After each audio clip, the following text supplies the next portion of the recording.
पहली बार महसूस हुआ कि अगर मेरे माँ बाप में कोई सलाह जाता तो भी मुझे इतना दुख नहीं होता जितना जगदीश जी के जाने सब कुछ मैंने खो दिया था, इस प्रकार लगने लगा था। तो बासने की फैक्ट्रियाँ गवाह है जिसमें मेरे को 50 रुपए दिन की हाजिरी दी जाती थी और 20 लोगों के सुबह खाना, 20 के शाम को, और दिन भर कलर वाली बाल्टियाँ लेके घूमना कम से 3 से 4 महीने। और 20 में उसी स्टूडेंट के साथ, उसी व्यक्ति के साथ जब 15 दिन की मजदूरी लेके गुजर रहा है और हाफ टिकट लेके मालानी एक्सप्रेस में बैठ जाए और 265 रुपये उसका सालान फट जाए तो उसके दिल पे क्या गुजरेगी आप अंदाज लगाइए। दिक्कत ये थी कि अंग्रेजी में आज भी आप गरीब हो, उस टाइम भी गरीब। छठी में एडमिशन लेना, जुलाई में पगरे पट्टी बोंदुड़ी लुम्बा राम जी मारे भीमडारी मायने टीचर है जगह हिंदी पढ़ाता तो वह के हर सोरो दो मैं ऊ तो यो एड़ा बसीट ले ना तो हमारे स्कूल में के दोनों दिन करेंगे। भगवान हर इंसान को अगर दिमाग कम देता है तो उसको शक्ति ज्यादा देता है, किसी को दिमाग ज्यादा देता है तो बाहरी शक्ति कम देता है।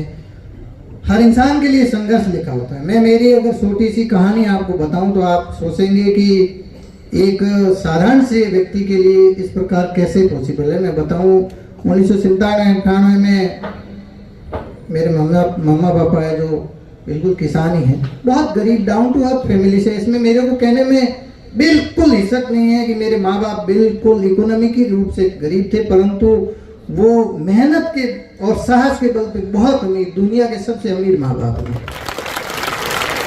क्योंकि इकोनॉमी है जो कंडीशन है वो मायना नहीं रखती। इंसान को जीवन के लिए केवल और केवल 2 रोटी और दाल सही, इससे ज़्यादा कुछ भी नहीं चाहिए। आप सोचते हैं कि किसी व्यक्ति के पास कार है और हम पैदल जाने वाले हैं, परंतु हो सकता है कि आपके पास जो अपॉर्चुनिटी है, आपके पास जो क्षमता है, आपके पास जो दिमाग है, सोचने का लेवल है, वो अलग आदमी से अलग हो सकता है। सिंतान भीमडा में एडमिशन करवाया, 5वीं तक में स्कूल में पढ़ा, प्राइमरी स्कूल थी भीमडा में। दमयंती जी एक, मैं मेरे जीवन में 3 स्टेप में आपको बताना चाहता हूँ कि हर स्टेप में एक शिक्षक का मेरे जीवन में योगदान है। दमयंती जी मैडम थे, प्राइमरी स्कूल के भीमडा के थे। वो मेरी मम्मी से फ्रेंडशिप रखते थे और मेरे को बहुत बढ़िया अच्छा लगा। आप सिंतान में सोच सकते हैं कि एक गरीब परिवार की लेडी और उसके सीधे टीचर से कनेक्टिविटी। मम्मी कभी कभी द्वार फड़ी लाती, कभी मेरे को बड़ा फील लगता था कि आज मैडम के पास मम्मी जाके आए। फिर वो इंग्लिश पढ़ाते थे तो भी ठीक पढ़ाते थे, यूँ मतलब एक दिल के अंदर था कि मैडम बहुत बढ़िया पढ़ाते। गांव के ही थे, उनकी 2 सिस्टर थी, एक मेरे से 1 क्लास आगे थी और एक मेरे साथ ही थी। एक जमाना था कि जब उस जमाने की बात करें तब शिक्षक 100% डेडिकेटेड थे। उसमें बच्चों के साथ इस प्रकार का भेदभाव नहीं था कि ये गरीब है, ये अमीर है, ये थोड़ा पढ़ाई में ठीक है। बिल्कुल सही ढंग से। अब आप सोचो एक टाबर है जो लेख करके कारी दीवड़ो नारियो है, बींगे हाथे भी बराबर व्यवहार कर रहा है, मतलब थाने कटी कॉर्नर में ला के हाँ बहुत बढ़िया।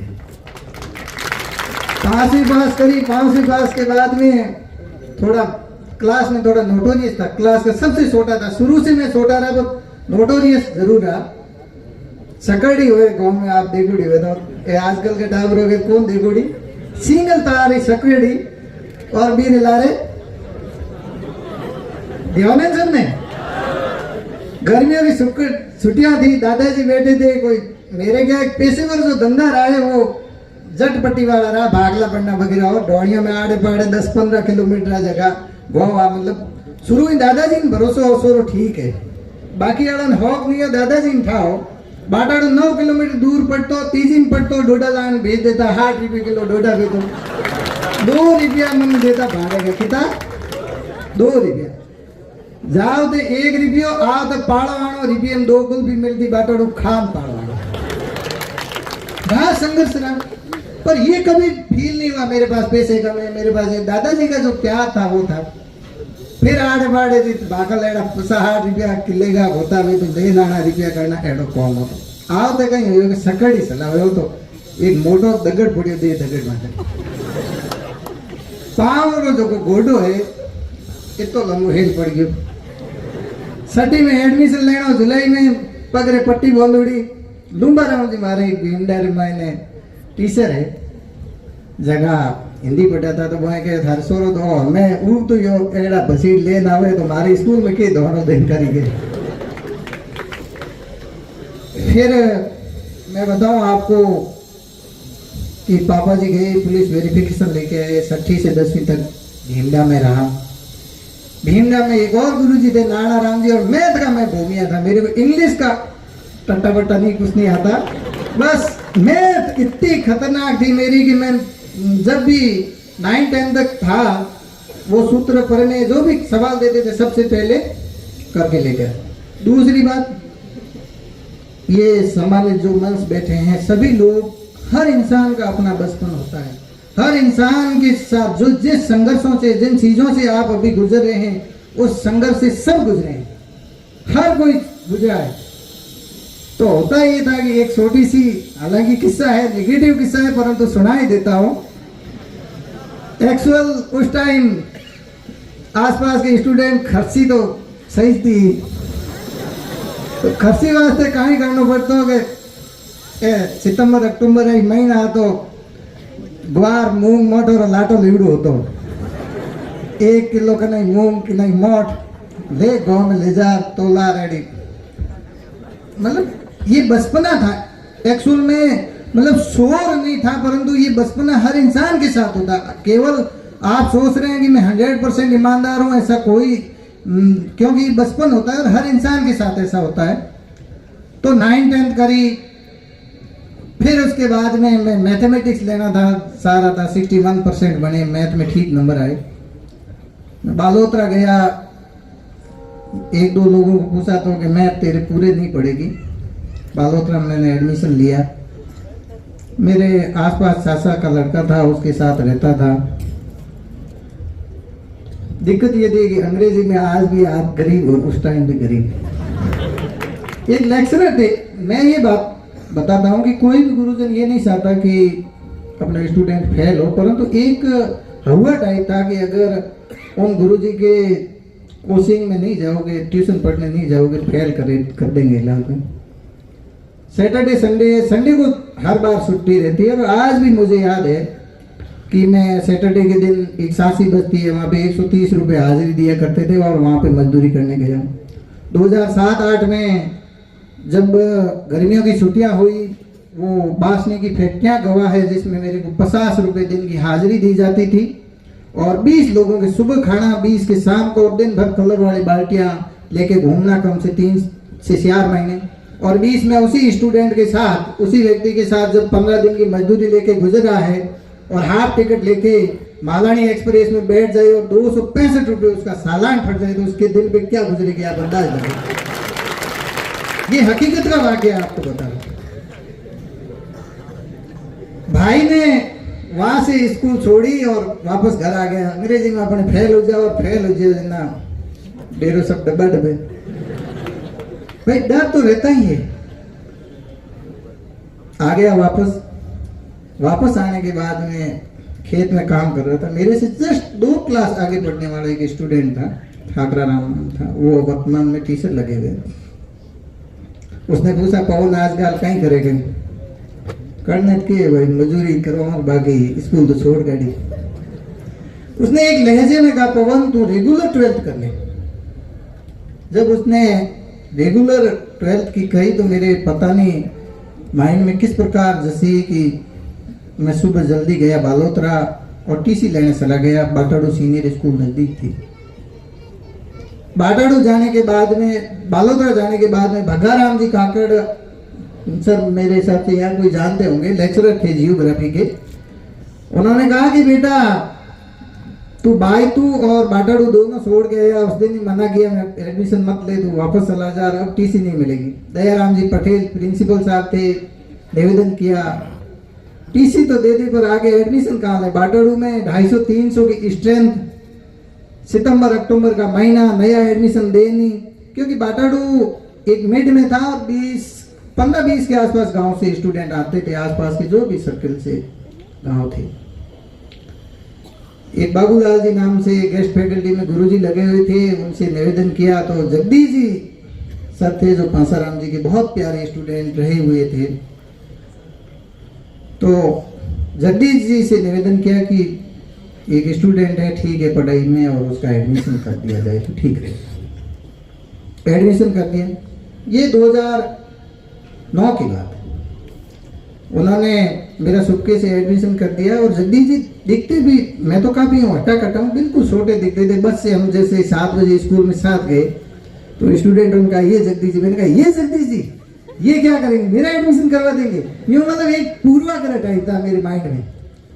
तो उन्होंने कहा बेटा शुभ साहब 10-15 दिन स्कूल आतो जातो रहे, बोली मत इन दूजू कहीं को। तो 10-15 दिन तो भीगी बिल्ली की तरह आता जाता रहा। फिर जगदीश जी 1-2 बार मुलाकात हुई। फिर 11th-12th में मैं पढ़ रहा था, 9th-10th में मैथमेटिक्स का टीचर नहीं और मैथ के सर से तो भाई के आम थे, भिंडा गांव में भी यहाँ पढ़ाई में छोड़ो, मैथ को ठीक है बाकी की नहीं होती। तो 11th-12th में से एक मैथ का स्टूडेंट ढूंढ के लाओ जो 9th-10th को मैथ पढ़ा सके।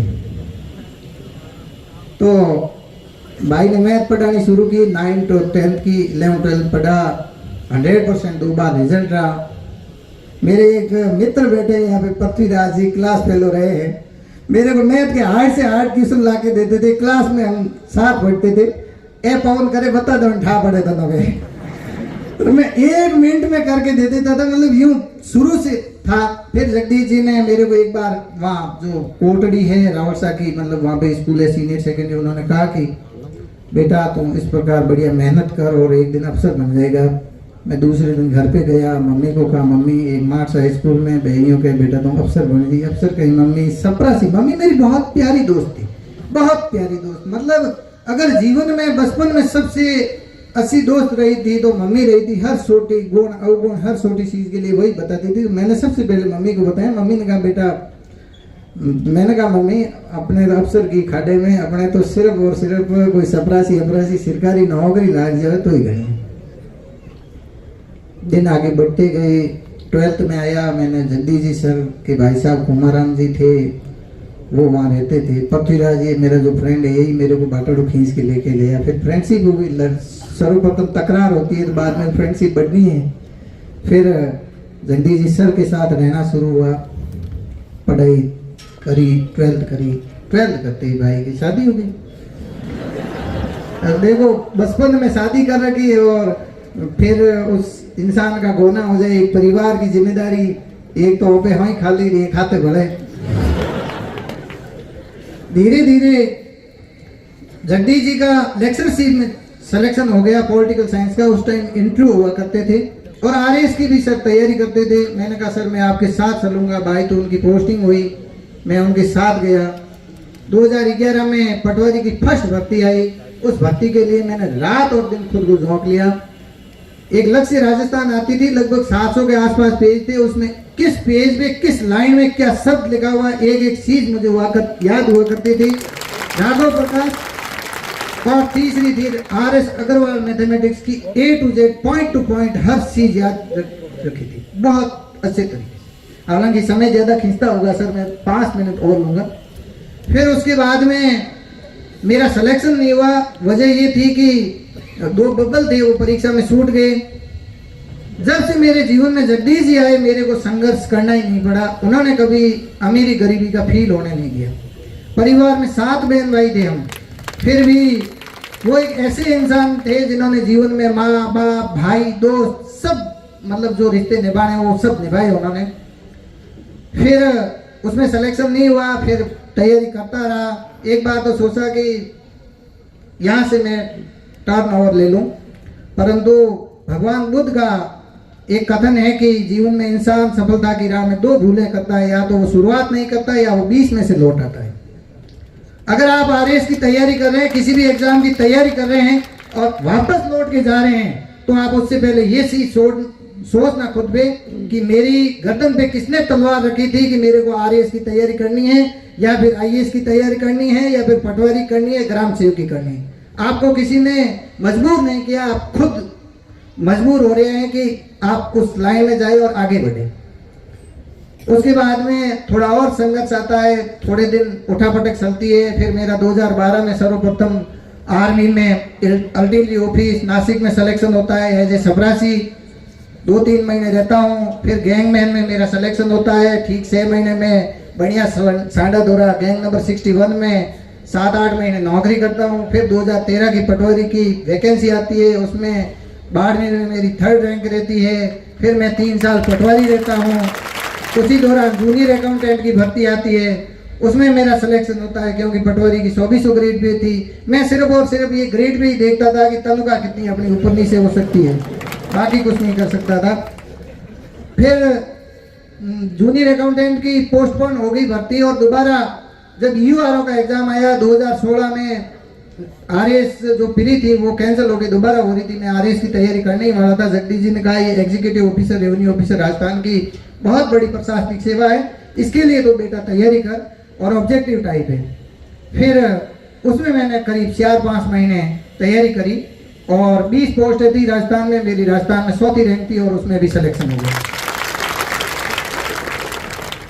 2016 में नया नया आरओ बना था, आरएस फ्री हो रखी थी, परंतु आरओ मेरी अंदर घुस गई। आए एक छोटे से 20-22 साल 23 साल के युवा को जब अफसर बना दिया जाता है ग्रामीण पृष्ठभूमि के और सबको साथ साथ करते हैं, तो उसमें सीधी सी बात है अहम आना है। और 2016 इसी प्रकार मिस कर दिया आरएस, अहम और वहम दोनों। फिर 2018 की भर्ती में मैं तैयारी करता हूँ, रात दिन एक करता हूँ। बहुत बढ़िया संघर्ष किया, परंतु बड़े दुख के साथ कहना पड़ रहा है कि मेरे जो मार्गदर्शक, मेरे सबको स्वर्गीय जगदीश सिंह जी रोड एक्सीडेंट में एक्सपायर हो गए। इस वजह से मैं आरएस वो दे ही नहीं पाया था ढंग से और उसमें सिलेक्शन नहीं हो पाया। उनके परिवार के तो खुद के बच्चे, मदर और सियार एक साथ चले गए। मुझे जीवन में पहली बार महसूस हुआ कि अगर मेरे माँ बाप में कोई सलाह जाता तो भी मुझे इतना दुख नहीं होता जितना जगदीश जी के जाने सब कुछ मैंने खो दिया था। इस प्रकार लगने लगा था। 8 से 10 महीने लगातार मैं डिप्रेशन में रहा। फिर कई दोस्त थे, सिलेक्टेड थे, कोई अनसिलेक्टेड थे कि ईओआरओ जो किया है बेटा ऑब्जेक्टिव टाइप टिप्पा ठोकन पास हो रहा हो, आरएस निकालो फिर ठा पड़े। आरएस के लिए तैयारी शुरू की। बालोतरा पोस्टिंग थी एज आरओ। करीब 5-6 महीने जॉब के साथ एक दिन भी छुट्टी नहीं ली थी। पहले तो छुट्टी लेके तैयारी करता था, परंतु अब की बार छुट्टी नहीं लेती। बढ़िया तैयारी करी। आरएस में प्री क्वालिफाई हुआ, मेंस क्वालिफाई हुआ, रिटर्न में भी बहुत बढ़िया नंबर है। मुझे मतलब मेरे जो नंबर है उसमें मुझे खुशी है कि मैं राजस्थान के कम से कम टॉप 20 या टॉप 30 के अंदर हूँ। 365 नंबर है। इतनी अब की बार टाइट मार्किंग हुई है। इंग्लिश बहुत कमजोर रही थी आरएस 2016 में। मैं हिंदी आती है 50 नंबर की, उसमें 47.5 नंबर की आई व्याकरण में, और इंग्लिश में 100 में से 5 नंबर आए। बहुत करीब तंग हाथ रहा है इंग्लिश में। इसलिए आपसे मैं गुजारिश करता हूँ, हाथ जोड़ के निवेदन करता हूँ कि 3री से 10वीं तक की किताबें आज ही हाथ में पकड़ लो। रोज 10-20 स्पेलिंग में पढ़ना शुरू कर लो। पश्चिमी राजस्थान के लोगों की इंग्लिश बहुत कमजोर है। अपन ग्रामीण पृष्ठभूमि के रहने वाले हैं, और जब तक आप अंग्रेजी में बहुत बढ़िया नहीं कर लोगे तब तक आप टॉप रैंक एसटीएम नहीं बन पाओगे। बाकी बहुत कुछ कर सकते हो। और लास्ट में मैं एक ही चीज कहना चाहूंगा कि लाख दलदल हो, मेरा फेवरेट डायलॉग यही है कि लाख दलदल हो पांव जमाए रखिए, हाथ खाली ही सही ऊपर उठाए रखिए। कौन कहता है सलनी में पानी नहीं रुकता, बर्फ बनने तक हौसला बनाए रखिए। एक बार सभी जो मेरे प्यारे भाई बहन जो सामने बैठे हैं उनको इस एकेडमी की ओर से स्वागत। और आप संघर्ष में लगे रहें, बढ़िया बुक्स पढ़ें। एकेडमी होती है वो एक आपके लिए सहयोग होता है। ऐसी दुनिया की कोई कोचिंग नहीं बनी जिसमें 100% पूरा किसी एग्जाम के अंदर क्वेश्चंस आ जाए, और ऐसी कोई दुनिया की कोचिंग नहीं है जिसमें से 60% से ऊपर प्रश्न नहीं आए। तो इसलिए कोचिंग केवल और केवल आपके लिए सहारा है। आप अपने लिए अपने खुद को जब तक जगाओगे नहीं तब तक कुछ नहीं होगा, क्योंकि 2 प्रकार का अभिप्रेरण होता है। एक आत्म अभिप्रेरण होता है और एक बाहरी होता है। मसोणिया जो घुमड़ हो या आदमी मसोणा में जावे नहीं, जना बाल नवे मड़े ने जना कही गया करे कि जिंदगी में कुछ साथ नहीं चलता, 1 मिनट में सब राख है, और वापस आते हेटे माते जो ही हो लट पटकी माते। आप यहाँ से जैसे जाओगे तो आप स्ट्रेटेजी बनाओगे, मैं ये कर लूंगा, मेरे को आरएस बनना, आपकी भर्ती के अंदर मैं टॉप करूंगा, ये करूंगा। आप 10 मिनट के अंदर कोई फेसबुक, व्हाट्सएप, इंस्टाग्राम लेके लगोगे और वापस उसी रूटीन में आ जाओगे। जिस सेक्टर में हो, जिस जगह पे हो, जिस परिस्थिति में हो, आप बढ़िया ढंग से करें और मैं आपसे एक बार और वादा करता हूँ, अब की बार थोड़े इंटरव्यू में कम मिले, अब की बार इंटरव्यू बोर्ड वालों को कह दूंगा कि तुम्हारे जो इंटरव्यू के नंबर है ना उनकी मुझे ज़रूरत नहीं है। 100% एक दिन आपके सामने एसडीएम बन के आऊँगा। बहुत बहुत धन्यवाद। जय हिंद।